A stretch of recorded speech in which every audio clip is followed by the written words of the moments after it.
Medical নিয়ে আমার দীর্ঘদিনের স্বপ্ন, দীর্ঘদিন নিয়ে কাজ করা, নিজেও মেডিকেলের সাথে এঙ্গেজ আছি, নিজেও মেডিকেলে পড়াশোনা করতেছি। আমার খুব স্বপ্ন যে বিএফজি পরিবার মেডিকেল নিয়ে বাংলাদেশে একটা নতুন দিগন্ত তৈরি করবে। অফিসিয়ালি কোনো একটা মেডিকেল স্টুডেন্ট এভাবে অনবোর্ডে অফিস করতেছে, ফিজিক্যালি আমার মনে হয় না আর কোথাও আছে। তো বাংলাদেশে যে মেডিকেলের একটা স্রোত আছে, ভালো একটা স্টুডেন্ট মেডিকেলে যাওয়ার জন্য ওদের একটা ম্যান্ডেটরি প্রিপারেশন থাকে।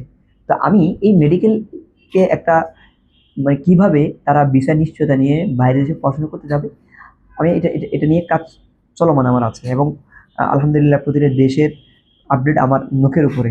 আমরা বলতে পারবো যে কোন দেশে, যেহেতু আমি নিজের কিরগিজস্তানের ছাত্র ছিলাম, এবং কাজাকিস্তান, উজবেকিস্তান এগুলো আমার কাছে একদম খুবই কমন একটা, যেহেতু আমি নিজে রিলেটেড। আমার বেশিরভাগই ফ্রেন্ড সার্কেল এবং আমার যে আহ, পরিচিত বন্ধু বান্ধব সবাই কিন্তু মেডিকেলের, বলতে গেলে যে 100 জন হয় তার ভিতরে 90 জন আমি আমি মেডিকেলের সাথে সম্পৃক্ত, এই পেশায় যেতে পেশায় আমি নিয়োজিত।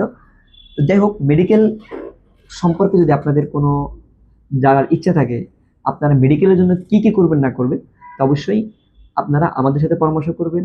আমি অন্তত আপনাদেরকে ফ্রি মেডিকেলের জন্য পরামর্শ দিব, এবং ইনশাল্লাহ আপনাদের পাশে থাকার ট্রাই করবো। আসসালামু আলাইকুম।